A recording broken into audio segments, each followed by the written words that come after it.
تخيل ان في 10 دقايق بس بقى عندي سكان لشقة كاملة، اوضتين وصالة، وكمان عندي ليها 3D موديل ومخطط بمقاسات مظبوطة، وكل ده بفضل الجهاز ده الجالوي 3D لايدر من شركة تريل سي. ولو انت شغال في العقارات هتقدر تخلي العميل يلف المكان وهو قاعد في البيت، ولو انت مهندس استشاري او بترفع اسبل مش هتحتاج تقيس بالساعات وفي الاخر تكون ناسي مقاس حيطة او شباك. ومش بس شقة، ممكن كمان عمارة، فيلا، مول، او اي حاجة انت هتشتغل عليها. وفي الفيديو ده هوضح لكم سهولة استخدام الجهاز ده، وكمان لو انت مش عايز تشتري الجهاز هوضح لك بطرق تانية ازاي تقدر تستخدم الابلكيشن بتاعهم عشان تاخد معظم النتيجة دي. واكيد في الاخر هقول لك سعر الجهاز واسعار الخدمات بتاعتهم، واللي على فكرة ان معظم الحاجات الاساسية اللي انت هتحتاجها هتكون مجانا. واول حاجة خلينا نبدأ بالجهاز. الجهاز ده فيه كاميرا كروب سنسور 20 ميجا بكسل، ولايدر سكانر بيقيس من بعد 20 سم لحد 25 متر، والجهاز لما بتثبته في نقطة بيلف 360 درجة عشان يرفع المقاسات اللي حواليه، ويصور صورة بانوراما 360 درجة بجودة 16K،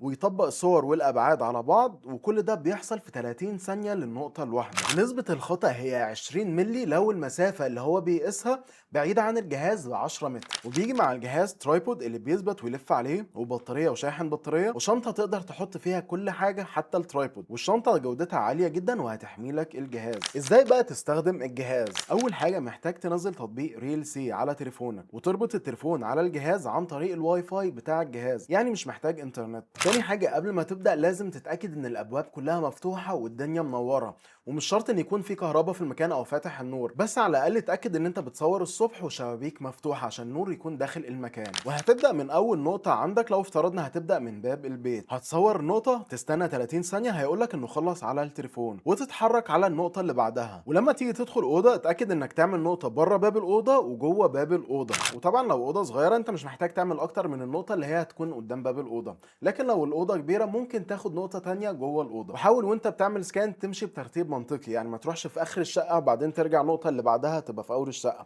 تمشي ورا بعض، لأن التطبيق عن طريق الكلاود هياخد كل الصور ال 360 درجة ويلزقهم على بعض، فلازم يكون في ربط بصري بين النقط. وما تقلقش، كل حاجة هتكون باينة على التطبيق، وهيقول لك إذا كان في حاجة مش عارف يحدد مكانها، وانت هتشوف قدامك المجسم وهو بيترسم. والموضوع بجد سهل جدا، وانا قدرت استخدمه من اول مرة، وكل الملاحظات دي هي الملاحظات اللي انا خدت بالي منها والاخطاء اللي انا وقعت فيها وانا بستخدمه، فانت لو تجنبتها فالموضوع هيمشي معاك سلس جدا. ولما تخلص هترفع سكان اللي انت عملت له ده على الكلاود، واستنى ان هو يعالج ويلزق كل المعلومات دي على بعض.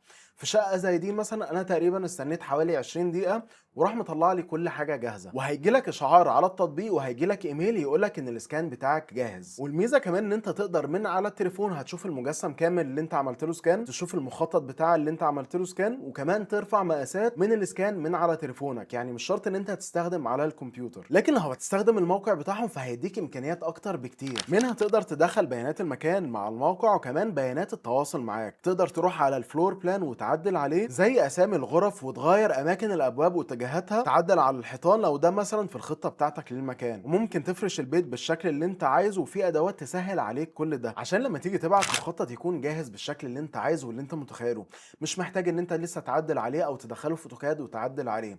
واللي بالمناسبه كمان دي من الحاجات اللي تقدر تعملها من التطبيق، ان انت تخليه يطلع لك رسمه اوتوكاد جاهزه، بس دي هتكلفك وحدات، والموضوع الوحدات ده هنتكلم عليه في الاخر. كل ده الجزء الهندسي. نيجي بقى لو انت شغال في العقارات وعايز تبعت الوحده للعميل، ففي امكانيات كتير جدا تقدر تستخدمها، زي انك ممكن تضيف فيديو لو حابب بتتكلم او توصف الوحده، او مثلا اعلان عن المطور. لو الوحده مفروشه تقدر تحط اسعار على العفش او القطع الفنيه اللي فيه، وكمان تقدر تضيف تسجيل صوتي يتسمع في نقط معينه، وممكن تحدد مسار معين لو عايز العميل اللي يشوفه يمشي عليه او يتفرج عليه زي فيديو. ده غير وانت بتعمل المسار ده التطبيق هيوريك شكله عامل ازاي على التليفون او الكمبيوتر. ومثلا لو في صور شخصيه او حاجه مش عايز العميل يشوفها تقدر تعمل عليها بلور وتتشال، او حتى تقدر تاخد صور عاديه او بانوراما عشان تاخدها وتعرضها مثلا على موقع للوحده بتاعتك. طيب كل ده اللي تقدر تعمله، تعالوا دلوقتي اقول لكم ايه الحاجات اللي تقدر تاخدها من التطبيق ده، وايه النتائج اللي انت تطلع منك وتديها للعميل. اول حاجه انت تقدر تاخد رابط للوحده وتبعتها للعميل، هيقدر يشوفها على موبايله او كمبيوتر من غير ما ينزل اي تطبيق. هيقدر يشوف الوحده في مجسم 3D،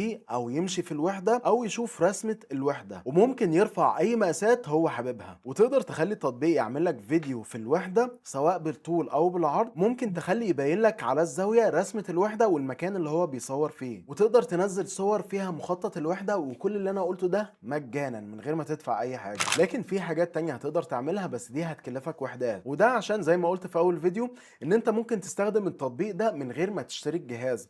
زي مثلا انك تقدر تستخدم تليفونك او كاميرا 360 زي الانستا 360. ولو انت حابب تشتري الجهاز، وانا شايف ان لو ده مجالك فهو يستاهل، الجهاز ده سعره $5499، وكمان هيجي معاه كل الحاجات اللي احنا شفناها في اول الفيديو. والوحدات دي ممكن تشتري 30 وحده ب $89، وكل ما بتزود عدد الوحدات اللي بتشتريها مره واحده كل ما سعر الوحده بالنسبه لك هيقل.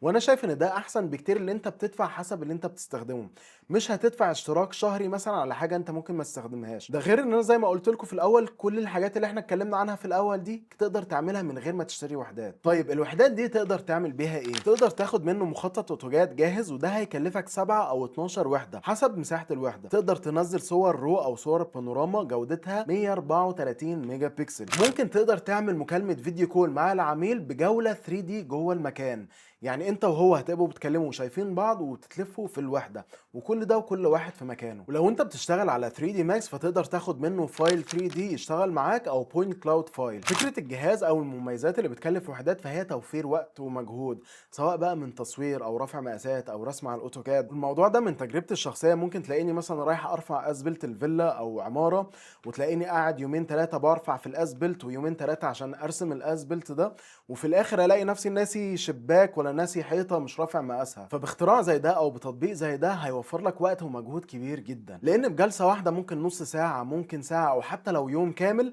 بس هيكون عندك كل المعلومات اللي انت عايزها بكل البيانات وبكل المقاسات. ولو انت شغال في العقارات، تفتكر لما يكون عندك عميل هتبعت له الصور احسن، ولا تبعته رابط يمشي في الوحده اللي انت عايز تعرضها عليه ويبقى عارفها كانه هو موجود فيها؟ انه بالنسبه لك احسن؟ واكيد هسيب لكم الرابط تحت في صندوق الوصف لو عايزين تشوفوا التطبيق وتستخدموه او تشتروا الجهاز. مش تعملوا لايك وشير وتابعوني، ان شاء الله اشوفكم الفيديو الجاي.